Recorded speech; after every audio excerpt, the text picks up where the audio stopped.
थंडी पडणार आहे असा अंदाज हवामान तज्ञांनी वर्तवलाय। तर लानिनामुळे डिसेंबरच्या अखेरीस आणि जानेवारीमध्ये विक्रमी गारठा जाणवण्याचा अंदाज आहे। उत्तर भारतात थंड हवेच्या लाटा येण्याची शक्यता आहे आणि त्याचे परिणाम विदर्भ आणि महाराष्ट्रात सुद्धा जाणवतील। त्यामुळे गेल्या वर्षीच्या तुलनेत यंदा कडाक्याची थंडी सहन करावी लागणार असा अंदाज आहे।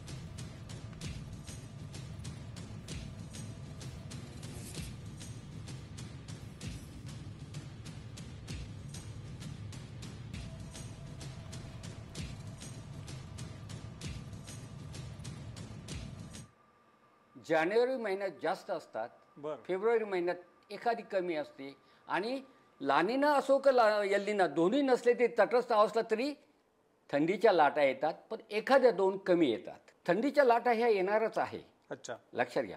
फक्त थंडीच्या लाटाचं ड्युरेशन किती, 8-8, 10-10 दिवस आहे का 2-2, 3-3 दिवसाच्या आहेत, यावर थंडीचं प्रमाण ह्या 3 महिन्यात जाणवणार।